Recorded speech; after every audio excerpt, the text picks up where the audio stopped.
কোন আলেম বলবে বাংলাদেশে ইসলাম যুদ্ধে ছড়াইছে? কোন হুজুর বলতে পারবো? তাইলে এটা অশ্রী জমিন, ওসর দিতে হবে, ফসলের 10 ভাগের 1 ভাগ দিতে হবে। কোন হুজুর তো এটারে অশ্রী জমিন বলে না। কি বলেন আপনারা?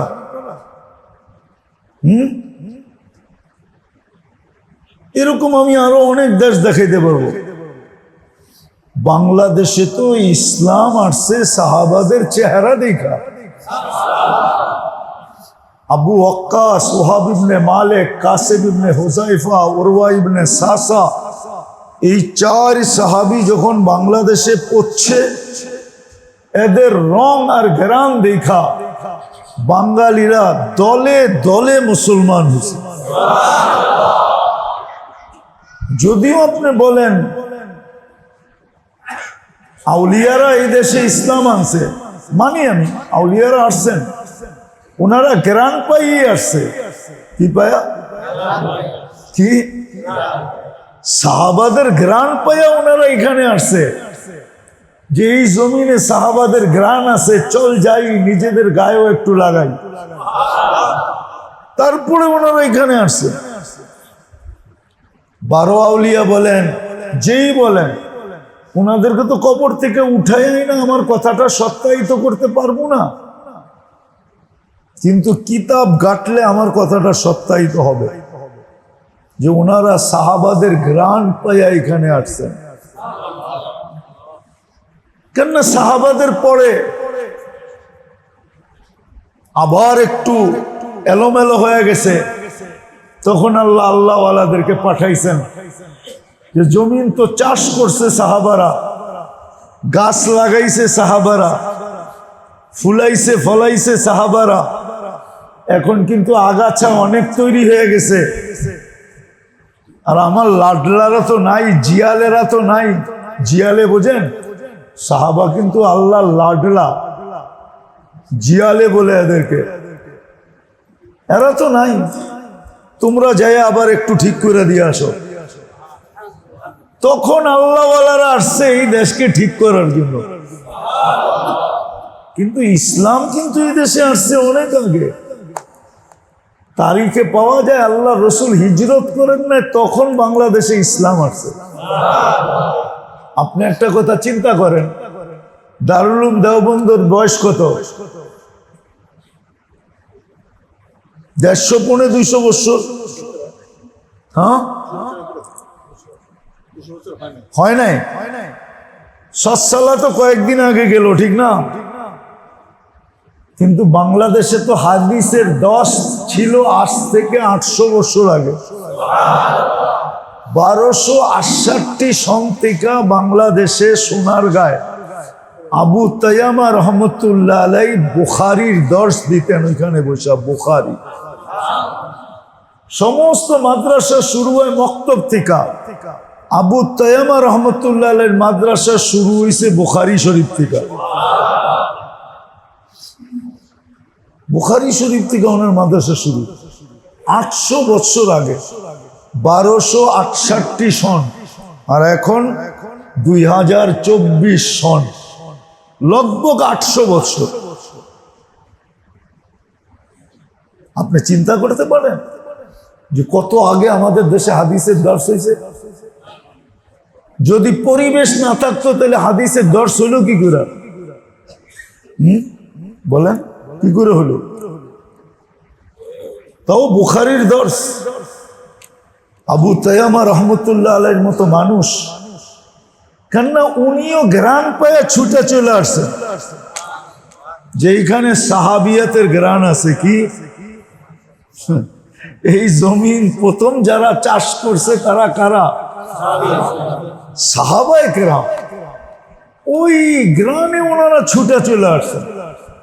তো যেটা বুঝাইতেছিলাম, এক সময় মুসলমানদের লক্ষ্যবস্তু ছিল দুটাই, নিজের ভিতরে রং তৈরি করা আর নিজের ভিতরে গ্রাম পয়দা করা। রং, ইসলামের রং লাগুক, সবাই লক্ষ্যবস্তু ছিল। নারী পুরুষ যুবক, বৃদ্ধ, এমনকি বাচ্চা পর্যন্ত। বাচ্চা, আমি আপনাদেরকে একটা কাহিনী শুনাই, সত্য কাহিনী। রাইটার নিজে লেখছে, যার সাথে ঘটছে সে নিজে লেখছে। আবু আবদুল্লাহ জাজুলি রহমতুল্লাহ আলাই নামে এক বুজুর্গ ছিলেন মিশরে। ওনার খানদান এখনো আছে। আরব ভূখণ্ডের মশহুর আল্লাহওয়ালা ছিলেন আবু আবদুল্লাহ জাজুলি। উনি দুরুদের একটা কিতাব লেখছেন, বড় মশহুর কিতাব, দালাইলুল খায়রাত। শুধু দুরুদ, 7 দিনে কোন দিনে কোন দুরুদ পড়বে।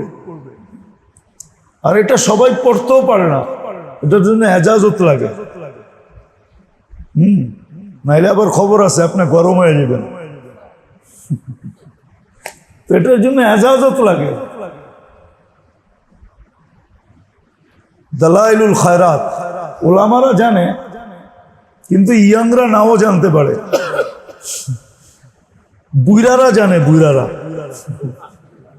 ইয়াংরা চিনবে না দালাইলুল খায়রাত। ওইটা বুইরারা চিনবে। যান যাত্রাবাড়ির সাইককে বলেন, হুজুর আমি দালাইলুল খায়রাত পড়ি, তো 3 বার আপনারে দেখবে, দেখে জিজ্ঞেস করবে তোমার এজাজত কে দিছে, তুমি যে দালাইলুল খায়রাত পড়ো। বড় উচ্চাঙ্গের দুরূদ। আবু আবদুল্লাহ জাজুলি রহমতুল্লাহ আলাই একদিন সফরে বাহির হয়েছেন। তো নামাজের সময় হয়ে গেছে, কিন্তু পানির কোনো সন্ধান পাইতেছেন না, যে উজু করবে কোথায়। তো খুঁজতে খুঁজতে খুঁজতে খুঁজতে বিলকুল নামাজের সময়ও শর্ট হয়ে আসতেছে। একটা কুয়া পাইছেন বটে, কিন্তু রশিও নাই, বালতিও নাই। কি? তো উনি পাগলের মতো ছুটতেছে, আমি রশি কই পাবো, বালতি কই পাবো, পানি উঠাইতে হবে, উজু করতে হবে, নামাজ পড়তে হবে। তো দেখতেছেন পাশেই একটা বাচ্চি ছোট মেয়ে খেলতেছে। ডাক দিয়া বলছে, ওই মেয়ে, নামাজের সময় শর্ট হয়ে যেতেছে, তুই আমাকে একটা বালতি আর রশি ঘরের ভিতর থেকে আইনা দে, আমি একটু পানি উঠায় উজু করব।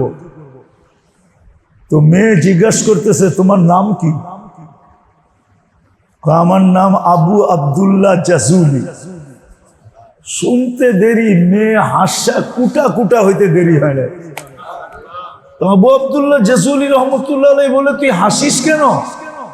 বলছে, এত বড় শাইখ, বাচ্চা বাচ্চা যার নাম জানে, পুরা আরব দেশে যার নাম ফাইটা গেছে, তুমি পানির জন্য বালতি আর রশি খোঁজো, এই জন্য হাসতেছি। মনে হয় বোঝেন না। এত বড় শাইখ, এত বড় আল্লাহওয়ালা, তুমি খোঁজো পানির রশি আর বালতি, এই জন্য হাসতেছি। আবু আবদুল্লাহ জাজুলি রহমতুল্লাহ আলাইহি বলতেছে, তুই আমাকে বালতি আর রশির ব্যবস্থা কর, নামাজের ওয়াক্ত যায়। তো মেয়ে হাত ধরে বলতেছে, চল আমার সাথে চলো। কুয়ার পাশে যে থুতু মেরা দিছে, পানি উছলায় উপরে আসছে। আবু আবদুল্লাহ জাজুলি হাক্কা বাক্কা খায়া গেছে। আরে তাড়াতাড়ি উজু করছেন, নামাজ পড়ছেন, ওটা মেয়েরে ধরা বলতেছে, এই মেয়ে, তুই এই বুজুর্গি পাইলি কীর্তিকা? তুই যে আমারে প্রথম বলছো, সেটা তোর বলা ঠিক আছে, যে তোর ভিতরে এই বুজুর্গি, আর আমি বালতি আর রশি খুঁজতেছি, তুই যে আমাকে নিয়ে হাস্য, ঠিকই আছে, কিন্তু তুই বল এই বুজুর্গি পাইলি কীর্তিকা? তো বলতেছে আবু আবদুল্লাহ জাজুলি, আমি বকরি চড়াই, বকরি, আর সারা দিন আল্লাহর রসুলের উপরে দুরুদ পড়ি। সারাদিন আল্লাহ রসুলের উপরে কি পড়ি? দুরুদ আমার এই বুজুর্গি দিছে। এখন আমার আর রশি বালতি লাগে না, পানি উঠাইতে চাইলে আমি থুতু দেই, পানি উছলায় উপরে আসে। এই জন্যই তোমাকে বলছি যে এত বড় শাইখ, পানি উঠানোর জন্য রশি আর বালতি খোঁজো। একটা বাচ্চার ভিতরও ঘ্রাণ আর রং ছিল। এটা একটা কাহিনী বলতেছি, আপনাকে কয়টা বলবো আপনাকে? এক জমানা ছিল মুসলমানদের ভিতরে, রঙও ছিল, ঘ্রাণও ছিল, আর এইটাই লক্ষ্য বস্তু প্রত্যেক মুসলমানের ছিল। যুবক হোক, বৃদ্ধ হোক, নারী হোক, পুরুষ হোক, বরং এদের মাধ্যমেই বাচ্চাদের ভিতরে ছড়াইছে। আরেকটা কাহিনী আপনাদেরকে শুনাই।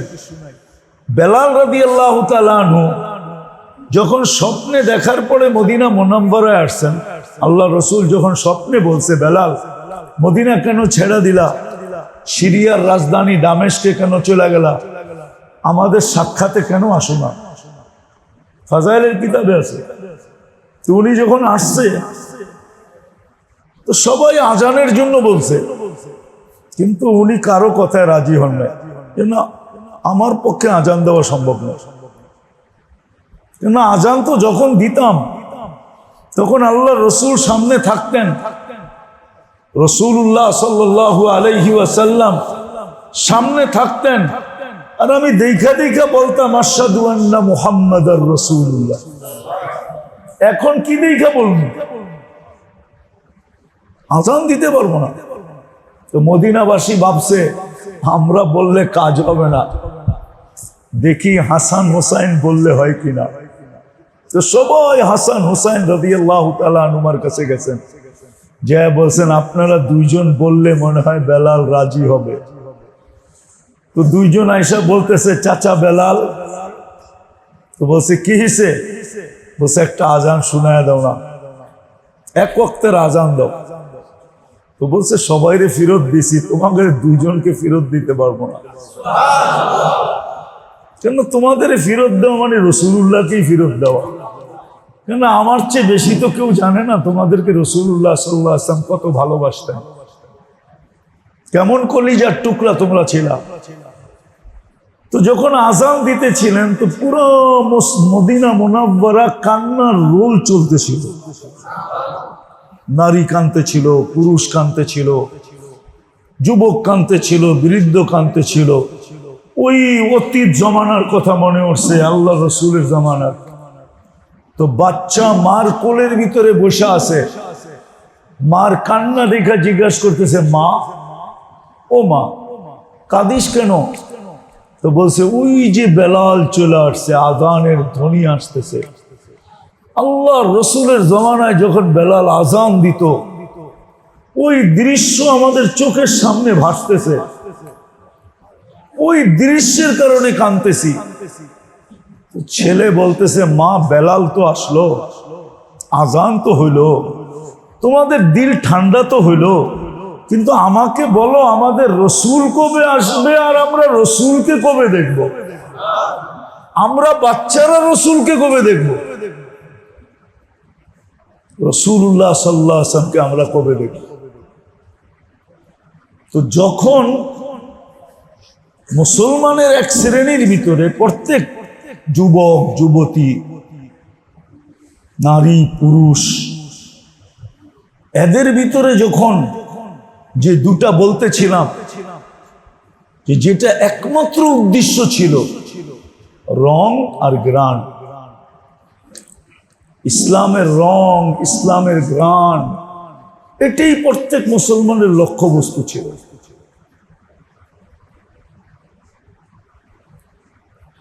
উম্মত হওয়ার, উম্মতপনার, যেটাকে উম্মতপনা বলে, উম্মতের যে একটা রূপরেখা, উম্মত, যে আমি যে উম্মতি, আল্লাহ রসুলের উম্মতি আমি, এই যে উম্মতির একটা আসল যে একটা কি বলে এটাকে রূপরেখা, এটা প্রত্যেক মুসলমানের লক্ষ্য বস্তু ছিল। কসম খোদা, তখনই ইসলাম ছড়াইতেছিল, বাড়তে ছিল, বাড়তে ছিল, বাড়তে ছিল, সব জায়গায় ছড়াইতেছিল। যেদিন থেকে শয়তান সাকসেস হয়েছে, একটু আগে বললাম না যে আমাদের সামনে মডেল কারা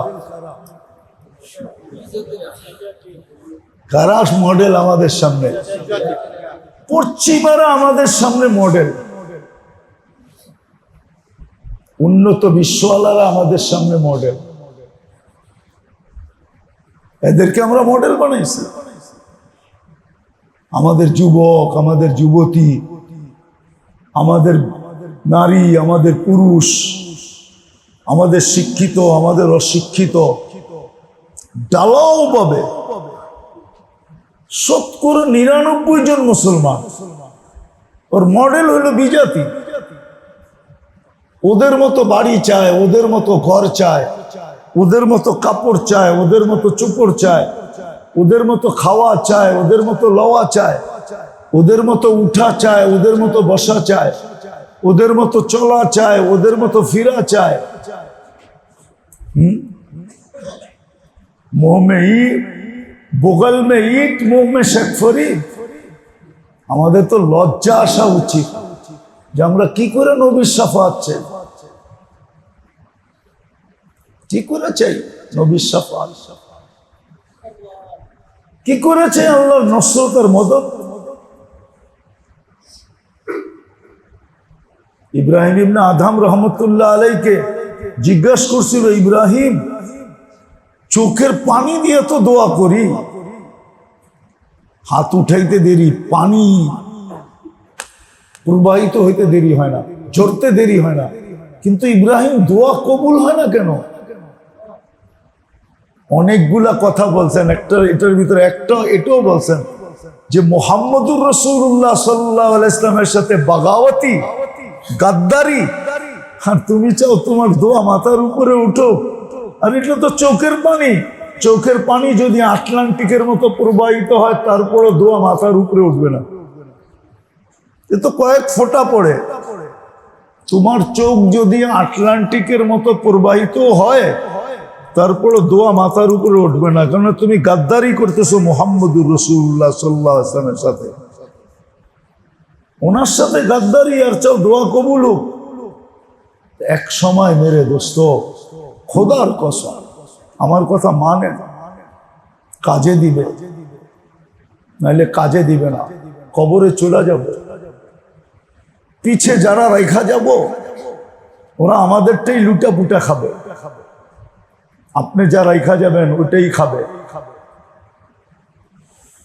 আপনাকে কিছু উপকারের জায়গায় প্রতিদিন দেখবেন অপকার করতে থাকবে। ওদের অপকর্মের ভোগ আপনাকে ভুগতে হবে, কবরে বসা ভুগতে হবে। কিয়ামতের দিন তো ভুগবেনই, কেননা কোরআনই তো সত্য। প্রত্যেক সন্তান, প্রত্যেক বড়, হাদিসে তো সুস্পষ্ট আছে, বাঙ্গা আছে বুখারী শরীফে। আপনি কতটুকু দায়িত্বশীল, কতটুকু দায়িত্ব আপনি।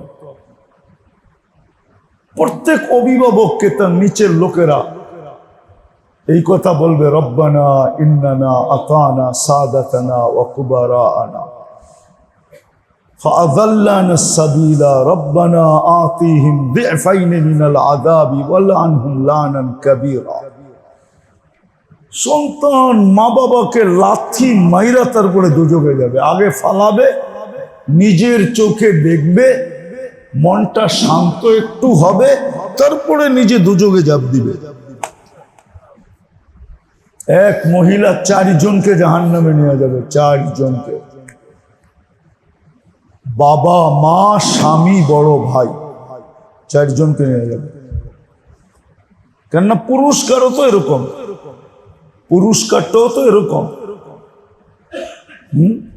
আল্লাহ রসুলকে একজন এসে বলছে, ইয়া রাসূলুল্লাহ আমার 3 মেয়ে।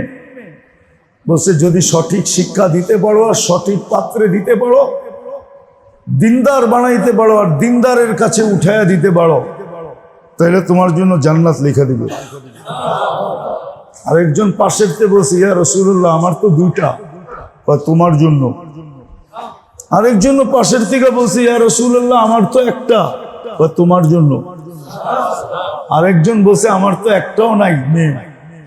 আল্লাহ রসুল জিজ্ঞাসা করছে বোন আছে? বলছে বোন আছে। বলে বোনকে যদি করতে পারো, দিনদার বানাইতে পারো, আর দিনদার পাত্রে দিতে পারো তোমার জন্য পুরস্কারটাও তো বড় না ছোট? বড় না ছোট? এই জন্য মেরে দোস্ত যেটা বুঝাইতেছিলাম ছিল, লক্ষ্য বস্তু এটাই ছিল প্রত্যেক মুসলমানের নিজের ভিতরে রং এবং ঘ্রাণ পয়দা করা। এই জন্যই দেখা যায় একজন যেখানে গেছে, একজন, শুধু একজন গেছে। চীনে মাত্র 2 সাহাবী পড়ছেন, 2 সাহাবী, আবু ওয়াক্কাস, ওহাব ইবনে মালিক। 2 সাহাবী ইতিহাসে পাওয়া যায়। পুরা চীন মুসলমান বানাইছেন এই 2 জনে। আবু ওয়াক্কাস রাদিয়াল্লাহু তাআলা আনহু খব্বাস ছিলেন। খব্বাস বোঝেন? রুটি বানায় বেচতেন। খুবস, উনি রুটি বানায় বেচতেন। উনি ভালো রুটি বানাইতে জানতেন। রুটি বানায় বেচা পুরা ইসলাম, পুরা চীনে ইসলাম ছড়াইছেন 2 জনে মাত্র। কমরু আইল্যান্ডে এক জামাত রওনা দিছিল, কিন্তু কমরু আইল্যান্ড পৌঁছতে পৌঁছতে সবাই সমুদ্রে রোগে আক্রান্ত হয়ে মারা গেছেন। শুধু উসমান রাদিয়াল্লাহু তাআলা আনহু 14 বছরের ছেলে যায় পড়ছেন, আর ওনার কারণে পুরা কমরু আইল্যান্ড মুসলমান হয়েছে। এখনো কমরু আইল্যান্ডের নিয়ম হলো কুকুর পালতে পারবেন না, কুকুর পালা নিষেধ, কুকুর নিয়ে যাওয়া নিষেধ। কেননা কুকুর পাললে 1 কিরাত সওয়াব কমে। কয় কিরাত? যারা কুকুর পালে ডেলি 1 কিরাত করে তার সওয়াব কমে। 1 কিরাত কতটুকু জানেন? মিসলা জাবালি ওহুদ। ওহুদ পাহাড়ের ওজন যতটুকু এতটুকু। এই জন্য ওই দেশের নিয়ম হলো সরকারিভাবে এত সওয়াব আমাগো নাই, বিদায় কুকুর পাললাম, আর সওয়াব যদি কইমা গেল তো আমগো কিয়ামতের দিন থাকবো কি? এই জন্য কুকুর আনাও নিষেধ, পালাও নিষেধ। পুরো দেশ মুসলমান। জুমার দিন ফজরের সময় ঢুকবে, জুমা পড়া বেড়ে চলে যাবে। আউয়াল ওয়াক্তে জুমা হয়, ফজর পড়া জুমার সময় ঢুকবে, কেউ বেরোবে না। জুমা আউয়াল ওয়াক্তে পড়বে, তারপরে বেরোবে, তারপরে কামকাজ শুরু করবে। আমি গেছি, ওই দেশে গেছি, না যায় বলতেছি না, আমি কমরু আইল্যান্ডে গেছি, এই জন্য চোখে দেখা বলতেছি। একজনের কারণে মুসলমান হয়েছে পুরা দেশ। কয়জনে? কেমন গ্রান, কেমন রং। প্রত্যেক মুসলমানের জীবনের উদ্দেশ্য এটাই ছিল যে ইসলামের গ্রান আর রং থাকো, এটাই অর্জন উদ্দেশ্য ছিল। উম্মতের বাস্তব এক চিত্র ছিল, দেখলে বোঝা যেত এই উম্মতে মুহাম্মদী। উম্মতে মুহাম্মদী কাহিনী শোনাই আপনাদেরকে, সত্য। আগে নিয়ম ছিল, বাইজিদ বুস্তামি রহমতুল্লাহ আলাইহির জমানায়, এখনো নিয়ম আছে, খ্রিস্টানদের পাদ্রীরা বৎসরে একবার জমা হয়। তখন বড় বড় পাদ্রীরা, ওদের সেমিনার হয়, এখন সেমিনার বলে এখন। তো ওইখানে 12 গ্রুপ, তো 12 ভাবে জমা হয়। এই জন্য আপনারা পেপার পত্রিকায় পান না। কেননা খ্রিস্টানদের গ্রুপ কয়টা? ক্যাথলিক। কয় গ্রুপ জানেন কেউ? তাও জানেন না, হুজুররা জানেন? 12 গ্রুপ, ইসনা আশারা নাকিবা কোরআনে আছে। ক্যাথলিক 12 গ্রুপ জমা হয়। ওদের সবচেয়ে বড় পাদ্রী যে, সে ওদেরকে সারা বৎসরের দিক নির্দেশনা দেয়। তো ঠিক একদিন মুসলমানদের ভিতরে রঙও ছিল, গ্রানও ছিল।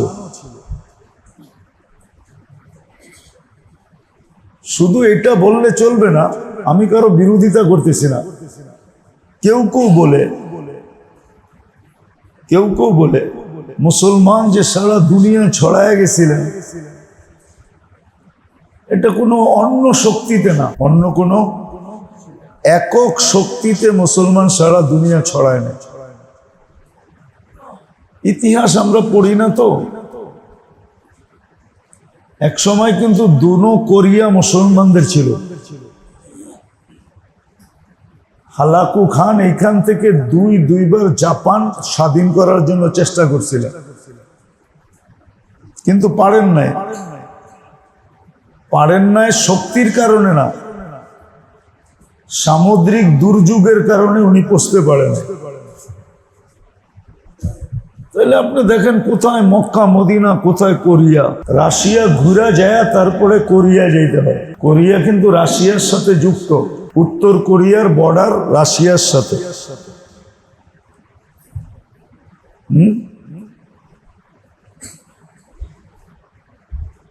আর এই মোগলরা, হালাকু খান, এরা কিন্তু মঙ্গোলিয়ার লোক। সাহাবারা মঙ্গোলিয়া পর্যন্ত পড়ছে। মঙ্গোলিয়ায় সাহাবীর কবর আছে। কোথায় মক্কা মদিনা, কোথায় মঙ্গোলিয়া। মোগলরা কিন্তু এখান থেকে আসছে, এদের নাম মোগল না, আসলে হলো মঙ্গোলিয়ারে বাঙালিরা ঘুরায় ফিরায় বানাইছে মোগল। আসলে কি মঙ্গোলিয়া, এরা মঙ্গোলিয়ার লোক। তো যেটা বলতেছিলাম যে মুসলমানের ভিতরে আগে রঙও ছিল, ঘ্রাণও ছিল, আর এটাই প্রত্যেক মুসলমানের লক্ষ্যবস্তু ছিল, নিজের ভিতরে ঘ্রাণ পয়দা করা, নিজের ভিতরে রং পয়দা করা। এই দুই জিনিস দ্বারা মুসলমান সারা দুনিয়ায় জিতছে এবং ছড়াইছে। কেননা মানুষের ভিতরে একটা স্বভাব আছে, দুর্গন্ধ দেখলে নাক চাইপা ধরে, সুঘ্রাণ পাইলে আরো বেশি প্রফুল্লার সাথে নিতে চায়। ঠিক না? কি বলেন? কালার যদি দেখে না, কালার ভালো হয় তো বুড়া মানুষও 3 বার চায়। মনে হয় বোঝেন না, ইশারা মিশারা বোঝেন না।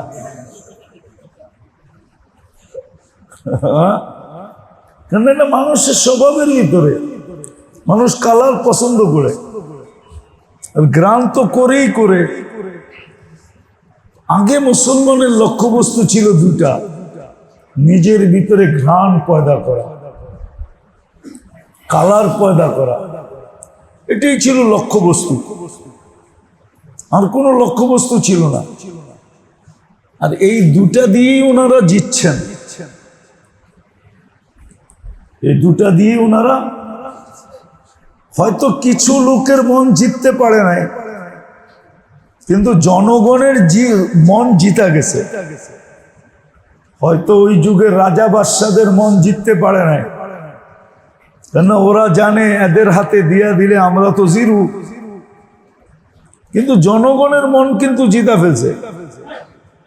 জনগণ সাহাবায়ে কেরামকে দেখছে, তো স্বভাব অনুযায়ী কালার আর গ্রানের কারণে এদের দিকে ধাবিত হয়ে গেছে, এদের চতুর্দিকে জমা হয়ে গেছে, এদের হাতে হাত রাখা ফেলছে।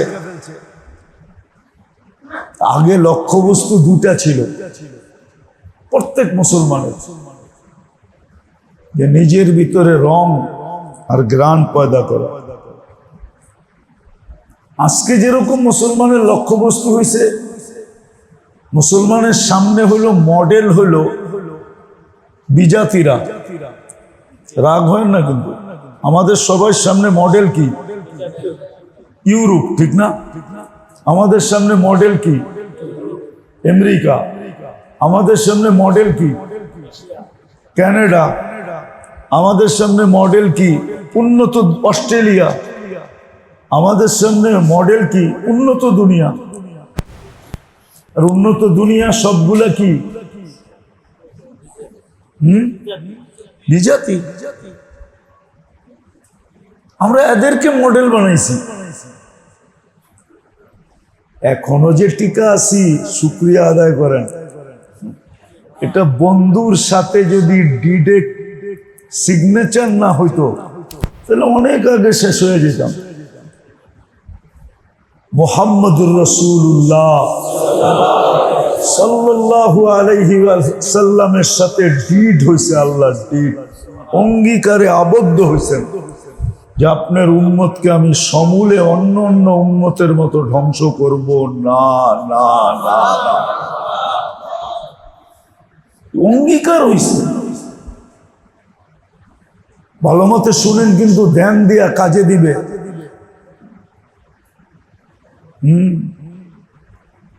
নাইলে আপনিই আপনার দুশ্মন হবেন। আমরা কিন্তু সবাই সবার নিজের দুশ্মন। কোরআনে আছে জালিমুল লিনাফসিহি, সে নিজের জন্যই নিজে জালেম, অন্যের জন্য না। ভালো মতে যদি না বুঝলাম, কান পাইতা যদি না শুনলাম, তাহলে বিপদ হয়ে যাবে। আপনিই আপনার বিপদ হয়ে দাঁড়াবেন, দুশ্মন হয়ে দাঁড়াবেন। কোরআন কিন্তু এদিকে ইঙ্গিত দিছে।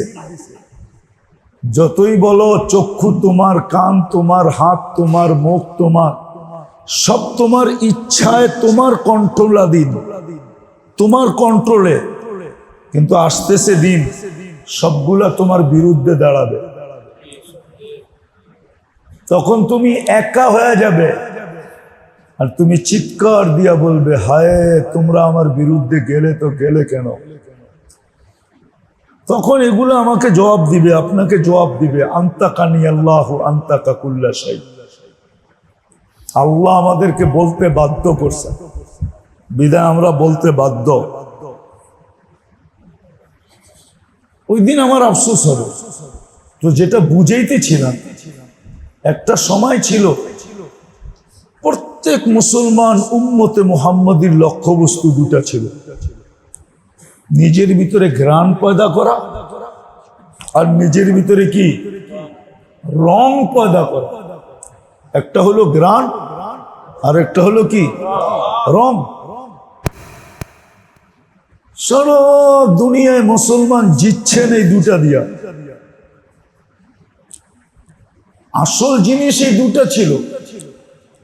আমি বিরোধিতা করতেছি না, যদিও অনেকে বলে, সবাই বলে এটা ছিল, কিন্তু এটা উদ্দেশ্য ছিল না, মেইন ছিল না,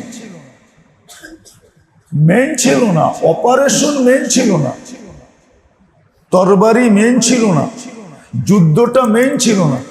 এটা ছিল, এটা অস্বীকার করতেছি না যে যুদ্ধে জিতছেন, যুদ্ধ করে জিতছেন, কিন্তু এটা ছিল। কিন্তু আসল সারা দুনিয়া ইসলাম ছড়াইছেন। আমি আপনাকে দেখাই,